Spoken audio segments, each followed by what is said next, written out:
अस्सलामुअलैकुम दोस्तों, मैं हूं राव कमर रिजवान और आप देख रहे हैं मेरा यूट्यूब चैनल।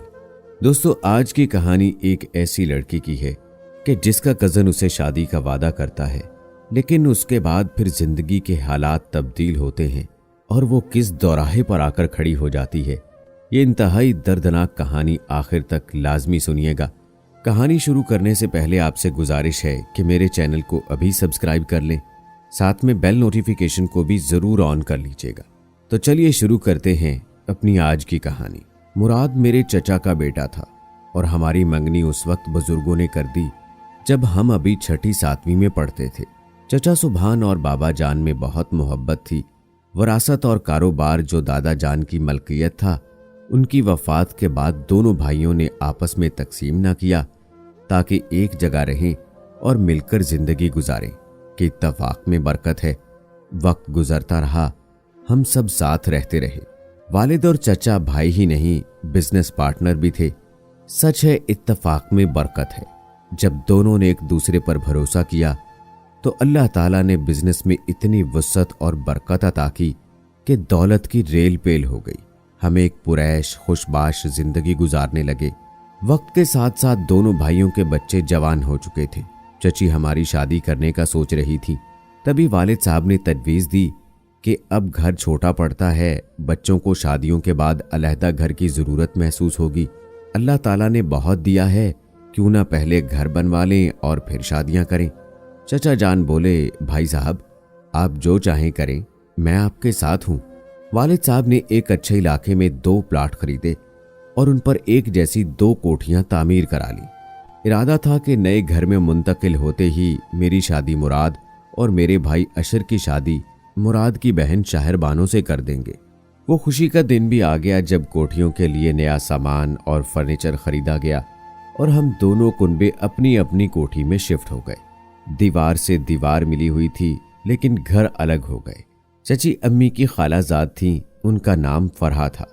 अपने बच्चों की खुशियां देखना चची के नसीब में न था। वो नए घर में जाते ही बीमार पड़ गईं और 6 माह बाद अल्लाह को प्यारी हो गई। हम सबको चची की वफात का शदीद सदमा था, मगर अल्लाह की रजा के आगे बेबस थे।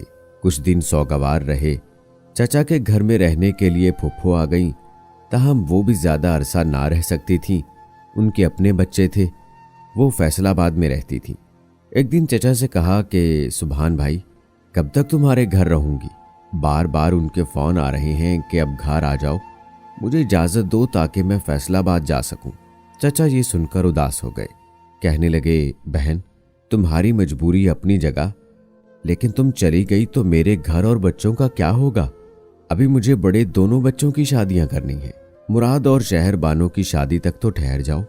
ये मुमकिन नहीं है भाई, मेरी मानो तो तुम अपनी शादी का पहले सोचो। तुम्हारे 5 बच्चे हैं। मुराद और शहर बानो के बाद उनकी जिम्मेदारी ज्यादा है। वो भी स्कूल जाते हैं। शहर बानो को ब्याह दोगे तब तुम्हारे घर और दूसरे बच्चों का क्या बनेगा? शादी कर लोगे तो तुम्हारी दूसरी बीवी घर संभाल लेगी। अभी तुम जवान हो, आगे भी बड़ी जिम्मेदारियां हैं। गर्ज फूफो ने दिन रात चचा के कान खाए और उनको दूसरी शादी पर आमादा कर लिया। फूफो की एक ननद उज़मा जो शादी के 2 साल बाद बेवा हो गई थी, उन्होंने चचा जान से उसकी शादी करवा दी। अपने सर से भी बोझ हल्का किया और भाई का घर भी अपनी दानिस्त में दोबारा आबाद करा दिया। घर तो आबाद हो गया, लेकिन उज़मा ज्यादा वसी दिल की मालिक औरत ना निकली। उसने आते ही मुख्तलिफ किस्म की मनसूबाबंदियां शुरू कर दी। पहले चचा को दिन रात ये बावर कराया कि बिजनेस में सारा वक्त मेहनत तुम करते हो और मुफ्त में तुम्हारा भाई मुनाफे का मालिक बन जाता है। मुराद और फराज दोनों के मुस्तकबिल का सोचो, उनको अपने साथ कारोबार में शरीक कर लो और जेठ को अलहदा कारोबार करने दो। उनके भी बेटे हैं, बाद में झगड़े जन्म लेंगे। कोई सोच भी ना सकता था कि चचा कभी अब्बू से अलहदा होने का सोचेंगे, मगर उज़मा में कुछ ऐसी ताकत थी, वो शौहर को मेरे वालिद से बदगुमान करके रही। जहां मोहब्बत बढ़ जाए, हासे दाग भी लगा देते हैं। नई चची ने ऐसा ही किया। 1 साल भी ना गुजरा था कि वो हद आ गई जब छोटे भाई ने बड़े भाई के सामने कारोबार अलग करने की तजवीज़ पेश कर दी। हिसाब किताब पर इसरार किया और फिर रुपए पैसे के बारे में गलत फहमियाँ पैदा हो गईं। गलत फहमियां बढ़ती हैं तो दिल भी एक दूसरे से दूर हो जाते हैं। बिलाखिर वालिद साहब को कारोबार अलग करना पड़ा। बाबा जान अपने भाई से अजहद मोहब्बत करते थे। उन्होंने अपने हिस्से का सरमाया ले लिया और चलता हुआ कारोबार चचा जान को दे दिया। इस बंटवारे का सबसे बड़ा नुकसान हम बच्चों को हुआ। बचपन के तयशुदा रिश्ते खटाई में पड़ गए और वालिद साहब ने एक और शख्स के साथ शराकत में नया कारोबार शुरू कर दिया। हर शख्स का अपना नसीब होता है। बाबा जान का सितारा गर्दिश में आ चुका था कि नए पार्टनर के साथ कारोबार जम न सका। वो मनमानी करने वाला शख्स था जिसने मेरे वालिद के तजर्बे और दानिश से ज्यादा अपनी राय को अहमियत दी, जिसका नतीजा ये निकला नया कारोबार ठप होकर रह गया। वालिद साहब को नया घर फरोख्त करना पड़ा, जिसको चचा जान ने खरीद लिया और दरमियानी दीवार गिराकर कोठी को वसीओ अरीज कर लिया। वालिद साहब हमको लेकर शहर के पुराने इलाके में बोसीदा से घर में शिफ्ट होने पर मजबूर हो गए। चचा की किस्मत का सितारा उन दिनों उरूज पर था। उनके दोनों बेटे जवान थे। उन्होंने उनको अपने साथ कारोबार में शामिल कर लिया। दोनों समझदार और तालीम याफ्ता थे। उन्होंने मेहनत और लगन से काम में मुआवनत की तो उनके बिजनेस को 4 चांद लग गए। 2 साल में ही वो अमीर कबीर हो गए। बेटों ने कारोबार को सारे मुल्क में फैला दिया। अब दौलत संभाले नहीं संभलती थी। चचा कहते थे, उज़्मा बड़ी समझदार खातून है। मेरी कितनी अच्छी किस्मत है कि ऐसी दाना औरत मुझे मिली है। इसके आने से मेरे बख्त खुल गए हैं। वालिद को कारोबार से अलग करके भी उनको कोई फर्क नहीं पड़ा, लेकिन बाबा जान के मुकद्दर का सूरज गरूब हो गया। गलत शख्स को पार्टनर बनाकर वो कौड़ी कौड़ी को मोहताज हो गए। उधर कारोबारी परेशानियां थीं, उधर उन्हें अपने बच्चों के मुस्तकबिल की फिक्र खाई जाती थी। मैं बीए करने के बाद घर बैठ गई थी और अशर भी इंजीनियरिंग के आखिरी साल में था। बाकी भी ज़ेरे तालीम थे। वालिद से चचा ने मिलना जुलना कम कर दिया और नौबत यहाँ तक आ गई कि ईद पर भी उन्हें फुर्सत न मिलती थी कि बाबा जान की खबर लेते। ज्यादातर बीवी के रिश्तेदारों में मगन रहने लगे थे। उज़्मा चाहती थी कि अपने सौतेले बच्चों के रिश्ते अपने बहन भाइयों के बच्चों से करा दे, क्योंकि ये अमीर बाप के बच्चे थे। बाबा जान सख्त उलझन में थे। मेरी शादी की उम्र निकली जाती थी। ये वो लम्हा था जब माजी से रिश्ता तोड़ा जा सकता था और न जोड़ा जा सकता था। जब उज़्मा चची ने मुराद की शादी का जिक्र छेड़ा तो उसने वालदैन से कहा कि हमारी मंगनी हुई थी, मैं शादी अपनी मंगेतर से ही करूंगा। उधर अम्मी जान ने मेरे लिए रिश्ता तलाश करना शुरू कर दिया तो मैंने उनको साफ कह दिया कि शादी मुराद के सिवा किसी और से नहीं करूंगी। वालदा ने समझाया, उन लोगों ने हमसे बहुत दूरी इख्तियार कर ली है, लिहाजा अब ऐसा मुमकिन नहीं। वक्त वक्त की बात थी, अब हम उनके बराबर के नहीं रहे। वो तुमसे मुराद की शादी ना करेंगे। अगर उम्र भर बड़े भाई के साथ रहता तो इतनी तरक्की कभी ना कर सकता। उनसे अलग होकर ही अब हम बड़े सनतकारों में शुमार होने लगे हैं। चचा सुभान ने फुफ्फो से कहा था। वालिद जान चुके थे कि सुभान की सोच में बड़ी तब्दीली आ चुकी है। उनके ताल्लुकात बड़े बड़े लोगों से कायम हो गए हैं। वो अपने गरीब भाई को खातर में लाने वाले नहीं हैं। मैंने अम्मी से इसरार किया कि आप लोग भी तो उनसे नहीं मिलते। अगर वो नहीं आते तो आप ही चले जाएं। मालूम तो हो कि उनके दिल में हमारे लिए कितनी जगह बाकी है। मुझे यकीन है कि मुराद नहीं बदला है, उसका दिल कभी नहीं बदल सकता। कम से कम ये तो मालूम करें कि मंगनी कायम रखी है या तोड़ चुके हैं। अगर तोड़ दी है तो ऐलान कर दें। मेरे कहने पर वालदैन वहां गए। उन्होंने साफ कह दिया कि हम पुराने रिश्ते को खत्म कर चुके हैं, बुजुर्गों की हुई मंगनियों के पाबंद नहीं रहे। अम्मी ने मुझे बताया तो जहन में धमाका हुआ। मुराद भी वालदैन को कायल न कर सका, जो कहता था कि मैं तुम्हारे लिए अपनी जान दे दूंगा। 4 साल पलक झपकते गुजर गए। अशर ने तालीम मुकम्मल कर ली, मुलाजमत पर लग गया, जिससे घर के हालात कुछ संभल गए। चचा जान ने उसकी मंगेतर शहरबानों की शादी एक सनतकार के बेटे से कर दी। कार, बंगला और लंबा चौड़ा जहेज भी दिया था। इसी तरह उन्होंने मुराद की शादी भी एक बहुत ज्यादा अमीर घराने में की। लड़की कीमती जहेज और वो सब कुछ लाई जिसकी तवक्को की जा सकती थी। उन्हीं दिनों मेरे दूसरे भाई अनवर ने भी तालीम मुकम्मल कर ली और उसे बैंक में नौकरी मिल गई। अशर 4 साल के लिए बैरून मुल्क चला गया। अल्लाह ताला बुरे दिनों के बाद अच्छे दिन जरूर लाता है। रफ्ता रफ्ता वालिद साहब का कारोबार जमने लगा। जब तक अशर की वापसी हुई हम फिर से खुशहाल हो चुके थे। उसको आते ही आला ओहदा मिल गया। वालिद ने दोबारा नई कोठी खरीद ली। उधर चचा जान बीमार पड़ गए और कारोबार संभालने से माजूर हो गए। तमाम मामलात बेटों को संभालने पड़ गए। फराज छोटा भाई मुराद से उलझने लगा। वो बुरे दोस्तों के चुंगल में फंसता गया। उनमें इख्तलाफात शुरू हो गए। दोनों की बीवियों में भी नहीं बनती थी। पहले घर अलहदा हुए, फिर कारोबार अलग हुआ। बिलाखिर उनकी खुशहाली को जवाल आने लगा। मुराद की बीवी बड़े अमीर घराने की लड़की थी। शौहर के माली हालात ठीक न रहे तो उसने भी मसाइल पैदा करने शुरू कर दिए। रोज झगड़ कर मैके जा बैठती। एक दिन बाप के घर गई तो वापस ना आई और खुला ले लिया। जब मुराद से उसकी बीवी ने तलाक ले ली और छोटे भाई की बीमारी का सुना तो वालिद साहब एक बार फिर गए ताकि भाई की मदद करें और मेरे और मुराद के दोबारा रिश्ते की बात करें। उस्मा ने बीमार शौहर की ना चलने दी और मुझे बतौर बहू कबूल करने से इनकार कर दिया। उसने मुराद तक ये मामलात पहुंचने से पहले ही बात मट्टी में मिला दी। वालिदैन परेशान लौट आए। मैं जो उम्मीद की बादे सबा से खिल उठी थी फिर से मुरझा गई। कुछ अरसे बाद सुना कि चचा जान फैसलाबाद चले गए हैं, जहां उनकी बीवी का मैका था।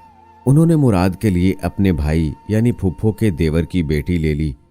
फुफ्फो ने भी अपने शौहर की खुशनुदी की खातिर देवर और ननद यानी उज़्मा का साथ दिया। मुराद को फैसलाबाद में उन लोगों ने कारोबार करवा दिया और माली तौर से सेट कर दिया। गालबन इसी बाइस उसने सौतेली माँ और फूफी की बात मान ली कि चचा की अलालत बढ़ गई थी। उसने छोटे बहन भाइयों को भी सहारा देना था। मुराद से दूसरे नंबर वाले भाई फराज ने सबसे अलग अपनी दुनिया आबाद कर ली थी। वो माँ बाप को पूछता था और ना भाई बहनों को। अपनी बीवी का होकर रह गया था। मुझे मुराद की शादी के बारे में कुछ खबर न थी। मैं अभी तक उसकी आस में जी रही थी। उसकी बीवी अच्छी साबित हुई, मगर वो अपने दिल से मेरी मोहब्बत को ना निकाल सका। चचा जान का इंतकाल हो गया। चची ने इत्तला दी। हम फैसलाबाद गए। मुद्दत बाद मुराद से सामना हुआ। मैंने शिकवा किया कि तुम हमारे घर नहीं आते, किसी ने तुम्हारे हाथ पांव तो नहीं बांध दिए। वो शर्मिंदा था। कहा कि किसी रोज जरूर आऊंगा। वापसी पर वालिद साहब को एक अच्छा रिश्ता बताया गया तो सब ने मुझे समझा बुझाकर मजबूर कर दिया। वालदा ने भी कहा कि मुराद दोबारा शादी कर चुका है, अगर चाहता तो पहली बीवी की तलाक के बाद शादी कर सकता था, मगर उसके दिल में हमारे लिए कोई जगह नहीं है। तुम किस लिए शादी ना करके हमको तकलीफ में मुब्तला किए हुए हो। माँ बाप को मजबूर देखकर मैंने उनकी रजा के आगे सर झुका लिया और मेरी शादी बाबा जान के दोस्त के बेटे अनीस से हो गई। मेरी शादी के बाद मुराद एक दिन अचानक बाबा जान के घर आ गया। मैं भी इत्तफाक से मैके आई हुई थी। जब अम्मी ने उसे बताया कि हुमा की शादी हो गई है तो वो सख्ते में आ गया, जैसे इस खबर से उसे बहुत दुख पहुंचा हो। जो शख्स दूसरी शादी कर चुका था वो अब भी मेरी शादी की खबर सुनकर सदमे में आ गया था। हैरत की बात थी, वो तमाम वक्त बुझा बुझा रहा और बगैर कुछ खाए पिए चला गया। मेरे शौहर का भी सामना ना किया। ये सब तकदीर के खेल होते हैं। शादी और मिलाप, जीना मरना, इंसान तो बस एक खिलौना है तकदीर के हाथों। मुराद के जाने के बाद मैंने सोचा था वक्त को कौन थाम सकता है, उसे गुजरना होता है, गुजरता चला जाता है। 10 बरस पलक छपकते बीत गए। मुझे अल्लाह ताला ने औलाद की नेमत से ना नवाजा, जिसका मेरे खाविंद को बहुत दुख था। मैं समझाती थी आप दुख ना करें, अल्लाह ताला की रजा पर राजी रहना ही बंदे की बंदगी में शामिल है। मैंने कभी अल्लाह से शिकवा नहीं किया। आप क्यों करते हैं। जिंदगी बुरी भली जैसी थी गुजर रही थी कि एक रोज हादसे ने मेरी रही सही उम्मीद को भी बुझा दिया। अनीस काम पर गए। वापसी में उनके जख्मी होने की इत्तला आ गई। एक ट्रक से उनकी कार टकरा गई थी। हम दौड़े हुए अस्पताल गए, मगर वो इतने शदीद जख्मी थे कि जांबर ना हो सके। ससुराल में इद्दत के दिन पूरे करके मैके आ गई। वहां किसके लिए रहती। जिससे नाता था वो टूट चुका था। इस वाक़े की इत्तला मुराद को भी हो गई। वो अम्मी के पास ताज़ियत करने आया और मुझे भी तसल्ली दी। कहा मेरे होते खुद को बेसहारा मत समझना, मैं जब तक जिंदा हूं तुम बेसहारा नहीं हो। उसके इन अल्फाज ने मेरे तने मुर्दा में नई रूह फूंक दी और मैं फिर से जी उठी। 5 बरस बीत गए। अम्मी अब्बू भी इस दुनिया से जा चुके थे। भाभीियों का सलूक मुझसे बहुत बुरा और हद तक आमेज था। भाई भी मेरी परवाह न करते थे। दिल जिंदगी से बेजार हो चुका था। बिलाखिर एक रोज मुराद के ऑफिस का पता मालूम करके उससे मिलने चली गई। शुक्र किया वो ऑफिस में मौजूद था। अब वो और मैं खुद मुख्तार थे और अपने फैसले करने की इस्तात रखते थे। उसने मेरी आमद पर हैरत और खुशी का इजहार किया और आने का सबब दरियाफ्त किया। मैंने उसे याद दिलाया कि तुमने कहा था मेरे होते हुए तुम खुद को बेसहारा मत समझना। जब तक मैं जिंदा रहूं तुम बेसहारा नहीं हो। हाँ कहा था, मगर खैरियत तो है। भाभियां मुझसे अच्छा सलूक नहीं करती। तुम्हें याद दिलाने आई हूं।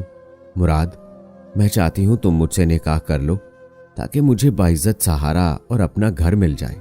तुम इतने खुशहाल हो कि मुझे अपनी पहली बीवी से अलहदा मकान में रख सकते हो। आओ हम एक हो जाएं और बाकी जिंदगी साथ गुजारें। मेरी बात सुनकर वो मेरा मुंह तकने लगा, जैसे मैंने अनहोनी बात कह दी हो। हुमा, लेकिन ये एक मुश्किल बात है। मेरी बीवी है और 4 बच्चे हैं। मैं उनको कैसे समझाऊंगा? क्या जवाब दूंगा? जबकि बीवी ने मुझे कभी शिकायत का मौका नहीं दिया। हर तरह से मेरे आराम और सुकून का ख्याल रखा है। बेशक तुम अपनी बीवी बच्चों का पूरी तरह ख्याल रखना, उनको ज्यादा वक्त देना। मैं तुम्हें कभी परेशान ना करूंगी, लेकिन मुझसे शादी कर लो। तुम्हारे सिवा मैं अब किसी और से शादी नहीं कर सकती, लेकिन मुझे बकिया जिंदगी के लिए सहारा चाहिए। अपने भाइयों के घर बाकी जिंदगी नहीं गुजारना चाहती। हुमा, मेरी बात समझने की कोशिश करो। हमारी शादी की उम्र निकल चुकी है। तुम्हें सहारे की जरूरत है, वो मैं तुम्हें दूंगा। हर माह जितनी रकम तुम्हें दरकार होगी बाकायदगी से तुम्हारे बैंक अकाउंट में जमा कराता रहूंगा, लेकिन तुमसे शादी नहीं कर सकता। बीवी को नाराज करूंगा, औलाद भी मुझसे नाराज हो जाएगी। मेरा कुनबा मुझसे दूर हो जाएगा। उनको सदमा देना मेरे लिए मुमकिन नहीं है। मेरी दूसरी शादी से जो औलाद के मसाइल पैदा होंगे वो हम दोनों को सुकून से जीने ना देंगे। इससे आगे मैं ना सुन सकी। वो रोकता रह गया। मैंने पीछे मुड़कर ना देखा। उसके दफ्तर से स्टेशन आ गई और वापस लाहौर के लिए रवाना हो गई। आकर लगा जैसे जिंदगी भर अपने दिल में जिस मोहब्बत के सरमाए को सारी दुनिया से छुपाकर रखा था वो कहीं गिरा आई हूं। खो दिया है या किसी ने छीन लिया है। मैं इतनी खाली खाली हो गई कि अपनी हैसियत मुझे तिनके से भी हल्की लगी। आज पता चला कि जिस ख्वाब के सहारे जी रही थी वो बस कांच का खिलौना था। इतनी मुद्दत उसे संभालती रही, मगर उसे टूटना था सो टूट गया। अब बाकी उम्र वैसे ही गुजारनी थी जैसे गुजर रही थी, भाभियों और उनके बच्चों की खिदमत करके। एक अहानत भरी जिंदगी, जैसे मैं बोझ हूं उन पर और खुद पर भी। सो आज तक इसी तरह जिंदगी के दिन पूरे कर रही हूं कि यही मेरा नसीब है। मैं आखिर में सबको पैगाम देना चाहती हूं कि खुदारा दौलत की खातिर अपनों को ना भुला दिया करें। वक्त हमेशा एक सा नहीं रहता और ना हालात एक से रहते हैं। और प्लीज किसी से शादी का वादा ना करना। अगर करो तो पूरा करना, क्योंकि लड़कियों की तो जिंदगी ही तबाह हो जाती है। तो दोस्तों, कैसी लगी आज की कहानी? उम्मीद है पसंद आई होगी। कमेंट बॉक्स में अपनी राय जरूर दें। सबक आमूज और जिंदगी बदल देने वाली कहानियों के लिए मेरे चैनल को जरूर सब्सक्राइब कर लें। मिलते हैं अगली वीडियो में। तब तक के लिए मुझे इजाजत दें। अल्लाह हाफिज।